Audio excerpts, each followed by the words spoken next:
Hello friends, in the last talk we talked about the art of persuasion and we continue with that as I had shared with you in this session as well.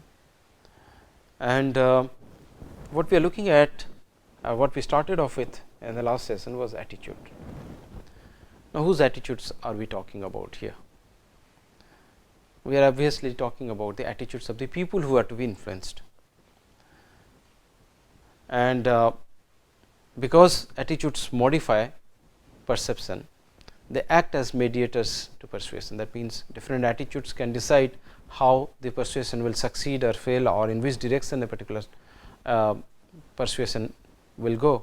And as I told you, the experiments that we have done, which are pretty interesting and which you can find in the context of the discussion forum, reveal to you some of these issues, as well as the papers that we have provided about how attitudes signify or present certain issues related to persuasion. Sometimes persuasion is about changing attitudes. Now, this is a very difficult thing, but as we discussed in the last session, Arjun's attitude was changed by Lord Krishna over a period of 2 hours. Okay. So, attitude is a psychological construct, it is a mental emotional entity that inheres or characterizes the person. So, attitudes have certain qualities, and if we look at those qualities, it becomes easy for us to understand how they can be manipulated. Attitudes are learnt, they are not physiological, they do not come to us, they are not embedded in our system right from the beginning. We gradually learn them.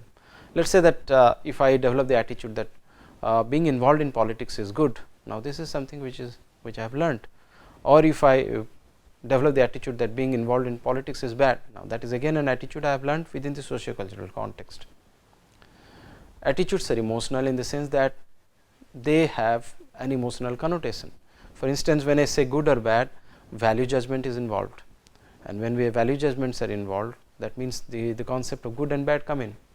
So, emotions come in, I feel that I like it or I dislike it. So, those things come in, and attitudes finally lead to decision making.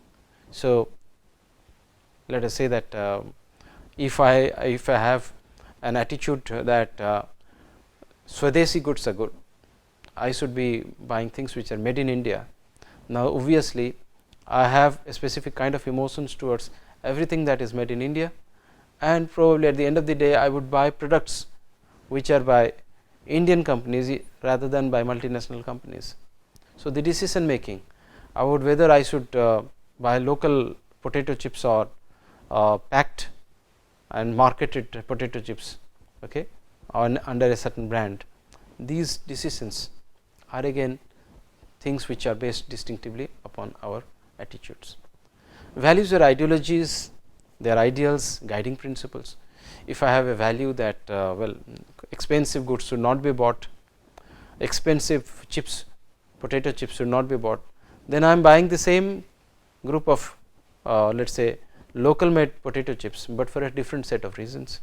The reasons have changed now, because I will value money. I believe that less money should be spent. I am not interested in whether it is made in India or China or in the US.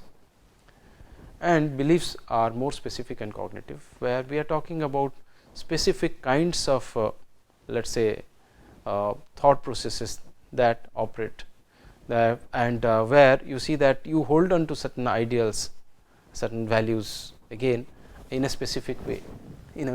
Values can be more generic, whereas beliefs are a more specific subcategory, I would say, of values. And mind you, these significantly influence persuasion. Attitudes can be strong or weak. So, anything which we consider important, towards that our attitudes would be strong, whereas things which we do not consider important, our attitude would be weak. For instance, when we want to put our children to school, which school this person is going to go into, if I consider education as significant, I will say that yes, I will need to put that child in this specific school. On the other hand, if education for me is just a casual thing, I will say that just put him in any school you wish to. So, that is very important. Ego involvement is the next point that we need to look at. Core values of the self, what I like, what I dislike, we have already talked about that when we talked about values and all that. attitudes deviate significantly from neutrality, so it is a detachment.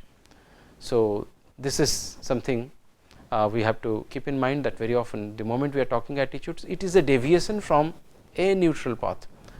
If I say that politics may be good or bad, I do not have any opinion about it. That is not an attitude, it is an attitude, but it is from a point of view of persuasion not a very significant attitude maybe.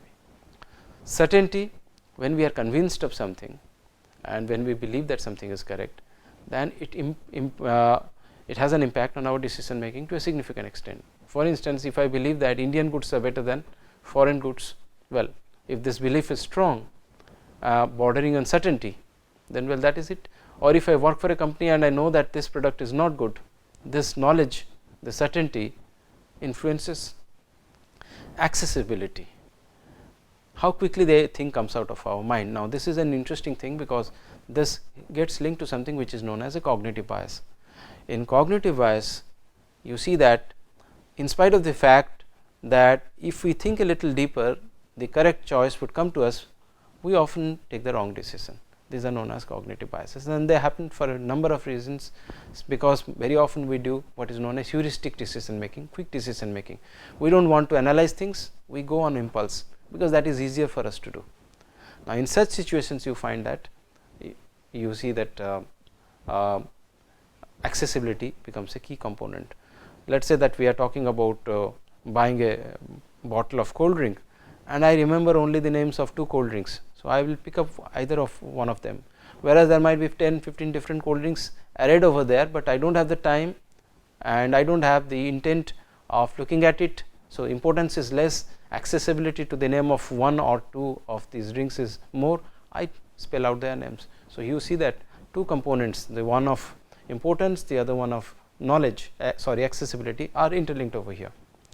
Knowledge, where we are highly informed about the topic. If I know how cold drinks are made, then well, I will have a specific way of looking at it, whether to take it or not would be very strongly formulated by that. I might be simply ignoring the names of the brands, because deep down I know they are more or less the same kind of thing. So, knowledge. Hierarchical organization, see attitudinal structure is there, where you see that there are attitudes and sub attitudes, and where it fits into that will also significantly decide whether you are taking a decision in a particular way or not. However, that is fairly complex and we will not go into that. So, what are the functions of attitude? Attitudes, knowledge, because you have, they make us know what things are there. Utilitarian, they help us get rewards and punishments. So, when we have attitudes, attitudes include a certain amount of knowledge about certain things, maybe partial, maybe complete, whatever it is. Utilitarian, it is oriented towards doing something. Social adjustive, it helps us to refer to specific groups, find out where I stand in terms of those groups or certain groups of decision making for that matter. Social identity helps us create identity. I am a Coke drinker rather than a Pepsi drinker, I am a tea drinker rather than a coffee drinker. Okay. Value express represent our core values. I believe in green tea, which is healthy, as opposed to, let us say, tea with milk, which is unhealthy, or sugar, which is unhealthy. Ego defensive, and attitudes generally tend to protect us against unpleasant emotions. Now, when you are able to change somebody's attitude, you are able to convince that person that by changing the attitude, whatever was happening would become more pleasant. So, at the core of things that remains. Now, let us say that if we are talking about advertising, which comes in again and again, because that is where persuasion takes place in a significant way. Let us say that your attitude would change if you are convinced that buying a particular product would enhance your social prestige. As long as you did not link it to social prestige, you are not bothered. But then you find that everybody is wearing a branded shirt and you have not been wearing one, you have been wearing one which has been made by your tailor for the last 20 years, but then in your company that is not the case, and you realize that in spite of the fact that you do not believe in such things, you find that it is having an impact on the way you are being perceived. Now, once you realize that, and things change, so your attitude changes. Now, when we are trying to change attitudes, we target relevant beliefs, locate relevant reference groups, and we do a lot of other things. Now, these are things for you to fill up. Okay. I am not going to tell them in detail to you, but you use your heads and find out how is it that attitude and persuasions are linked together. In the discussion forum, you can write down your ideas. Now, I have a feeling that these are things which are better seen in the form of PPT, where you can go through them and look at the details of it. But what I am trying to share here is the way that decision making takes place about, let us say, car, and here is a very nice example of how a young couple are planning to buy a car, and how different factors go into taking the decision. Please go through this and again point out what you feel about the decision making process that takes place over there. Now, having said that, now we will look at, we have identified what persuasive communication is. We have identified the various components of persuasive communication, and one of them which we have taken into consideration in a significant way is attitude. And in that context, let us look at the effects of persuasive communication. How is it that it works or not works, and how different models have been proposed, and whether they work, these models work or not. This is something which we shall look at. Now, the first one is communicators' credibility. Okay. We have already talked about this earlier, who says it. Okay.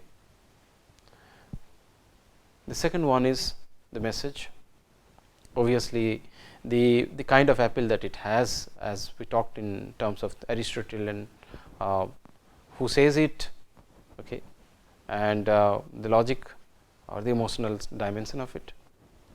Appeal, obviously, in terms of whether you like it, whether you do not like it, and all that. Audience personality trait, because different kinds of people have different kinds of cultural dimensions, they come from different backgrounds, they are oriented differently. We have already talked about that.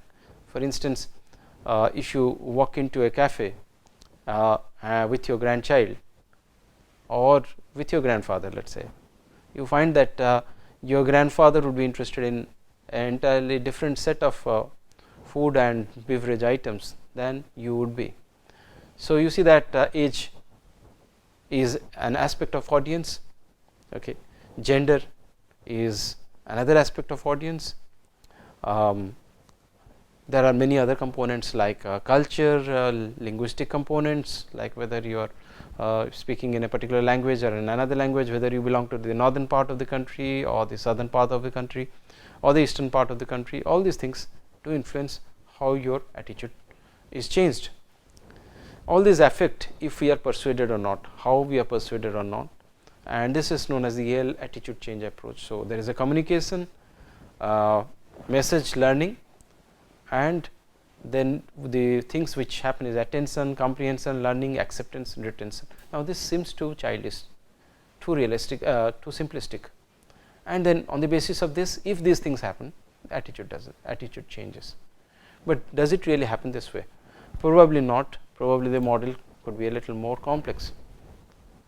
Now, we can look at the cognitive response approach to persuasion, where people's all mental reactions to the message is taken into account. Here you find that this is where the message is highlighted, that the message is giving all these things. Message draws attention, message is comprehended, the message is learnt, and it modifies.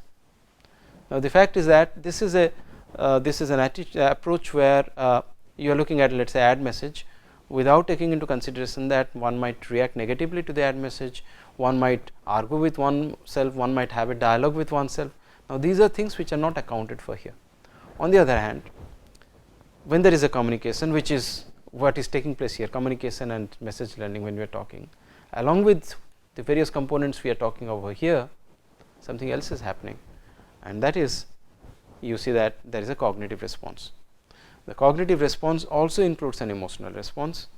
Okay. There are pro arguments, there are counter arguments, thoughts that originate with the message, creatively elaborate on the message or are irrelevant to the message. All these have their impact on the way that the message is perceived and the way an attitude is developed towards the message. But just developing an attitude is not the end of the story, because you need to act upon an attitude. Let us say that at the end of an advertisement, you are persuaded that it is a good advertisement. At the end of the advertisement, you are persuaded that it is a good product, but unless you are persuaded to buy it, the final decision making takes place. Well, things are not really conducive, the total persuasion process is not over. So, components like forewarning, distraction, and we have inoculation theory where a certain thing is introduced, induction theory where other people influence the way that you are persuaded, you are inducted by other people, peripheral processing, things which are happening outside the realm of the decision making still manage to influence your decision making process. Then the jargons, the language dimension, cogent argument, which is central processing, quick thinking versus elaborate thinking, heuristic and critical thinking, all these components you find play a significant role in the process of decision making. And as I shared with you, maybe 1 or 2 papers that I will share would suggest the complex processes involved and how difficult it is to do research in this area. But mind you, research is going on and we are doing a little research together as well. Now, persuasion tips are here, a few case studies have been given. You might look up these case studies, and again, as I told you earlier, we are not going to elaborate on these. You need to look at the slides and complete these, and in the discussion forums where open ended questions are there, you can participate and respond to these, some of these. Okay. So, I have given you 3 case studies, okay, and how you respond to this is what we will be asked of you.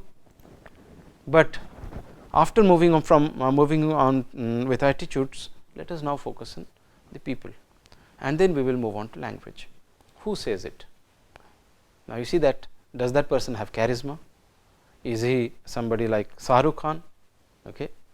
Brand endorsement, lot of advertisements have our stars, our film stars endorsing them, or our sports stars endorsing them. So, the charisma, and very often it is difficult to differentiate between charisma and authority. Authority is somebody who often may not be known, as in let us say toothbrush or toothpaste advertisements where a doctor comes over there and says that you should buy this, an authority figure. He may not be known to us, but he represents or she represents an authority, credibility. Okay. So, whatever this person is saying makes sense, even if let us say that person has charisma, even if that person is let us say very let us say popular star, but if this person says that stealing is good, credibility is compromised. So, obviously, you will think 5 times before accepting such a statement. So, that they all are integrated, they all are linked together.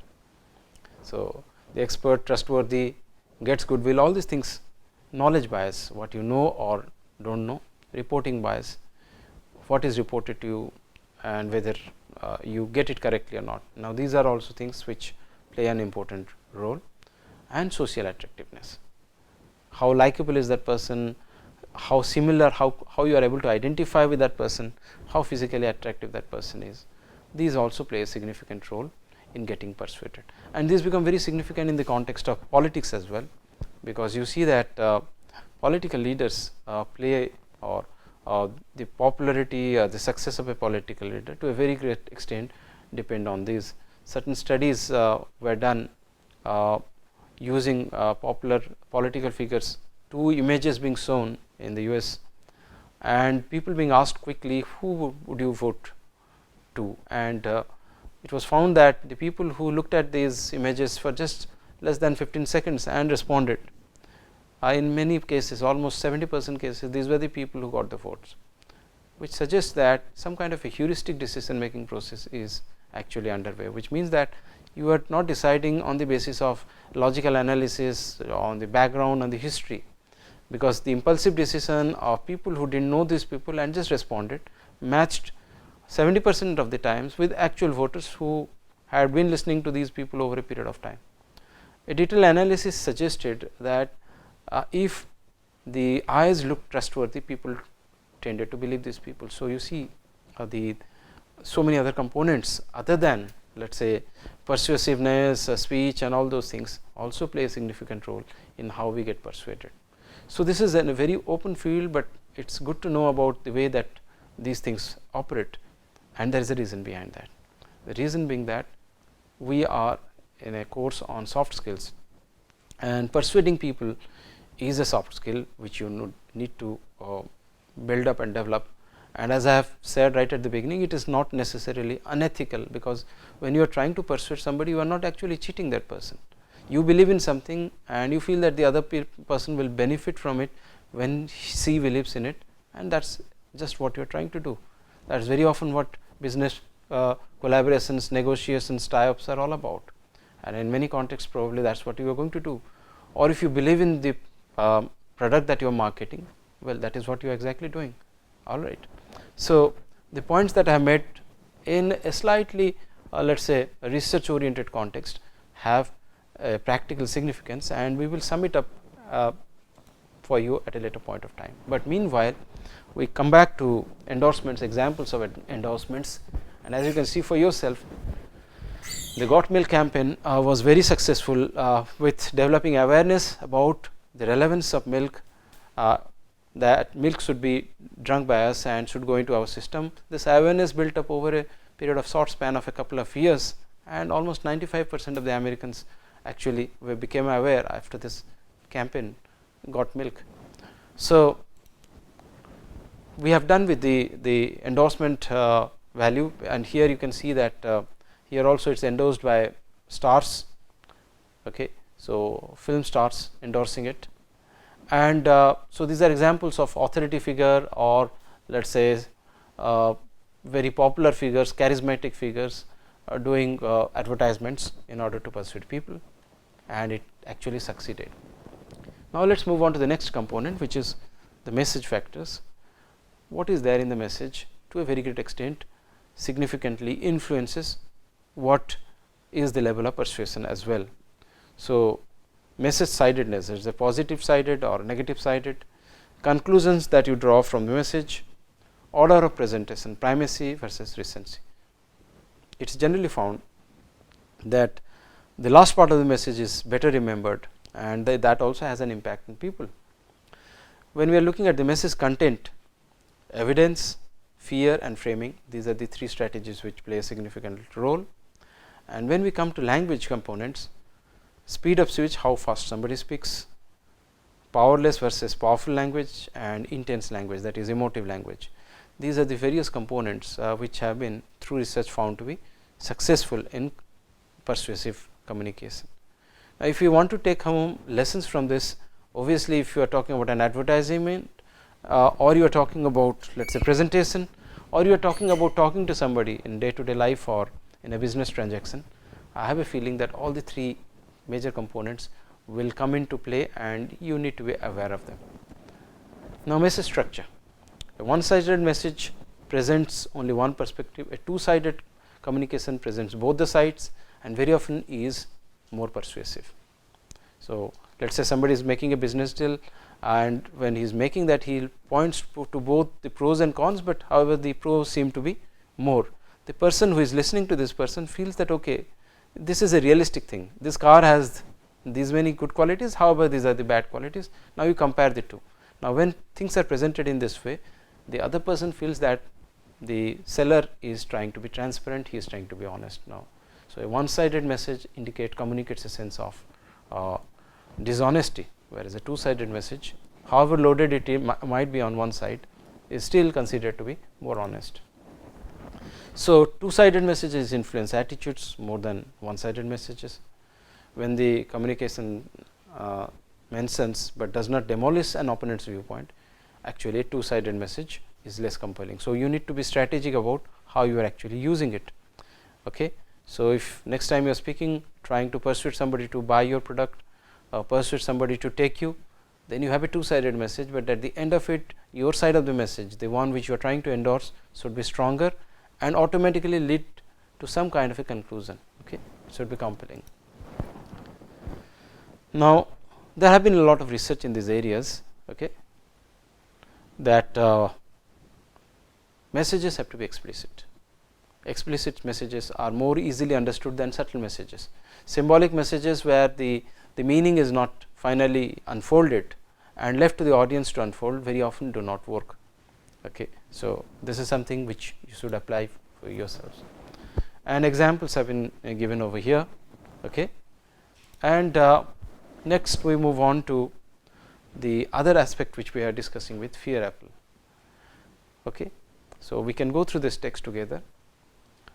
Parents use fear from the get go to discourage children from approaching dangerous objects, and fear apple is very often used in our day to day life as for instance, when I get angry with my child, I say that if you do not read, then you will not be able to do well in the exams. When you do not do well in the exams, then you do not get a good job. When you do not get a good job, then you will suffer. So, you have a train of logic.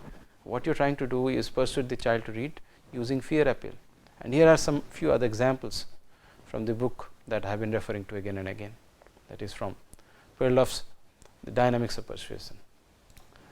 So, but then you see that it can also backfire. There are examples of that, and okay, and it can also have other kinds of implications.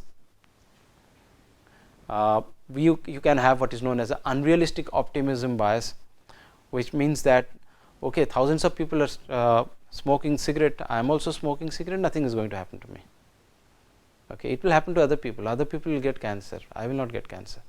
So, this kind of thing also happens. So, there is a lot of complex there are a lot of complex issues involved in this. I have made a few points over here, you can go through them in your leisure when you go through the slides. Now, we move on to the other aspect in the context of the message, which is the language, powerful versus powerless. Again, you go through the slides in detail. Okay.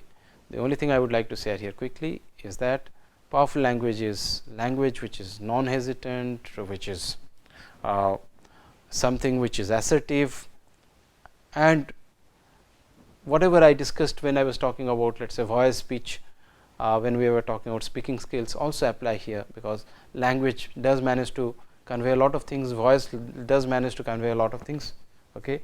Hesitations, language communicating a sense of hesitation, uncertainty, these things are generally not very persuasive, and that should be obvious to you. Language intensity is how intensely it provokes you. Okay.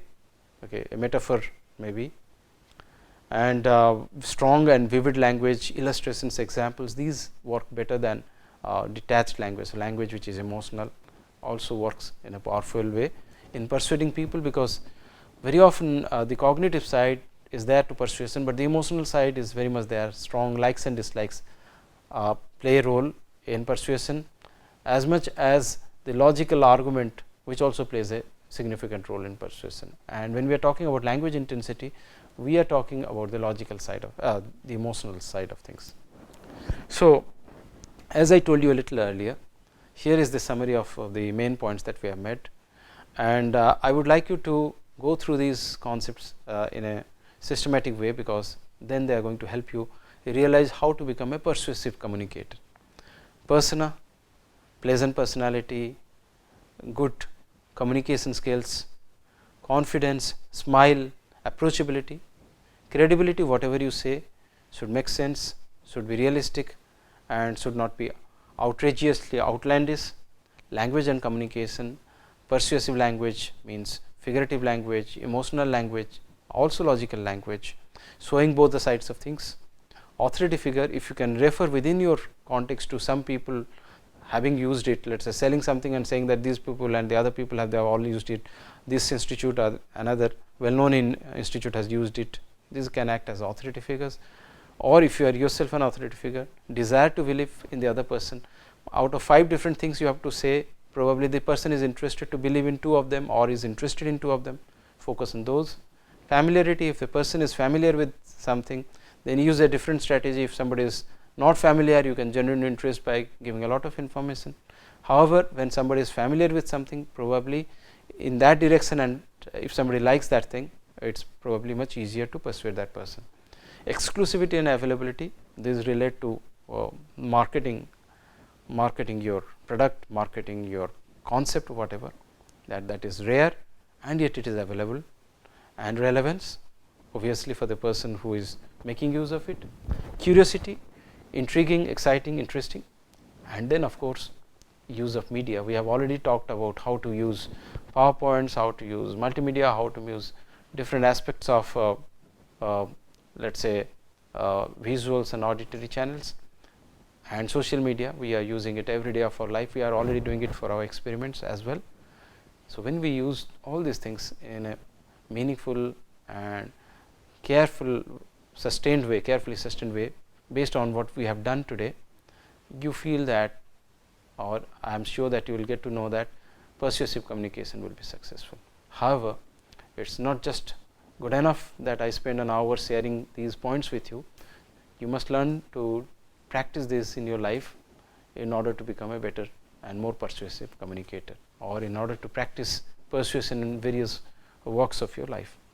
Thank you very much.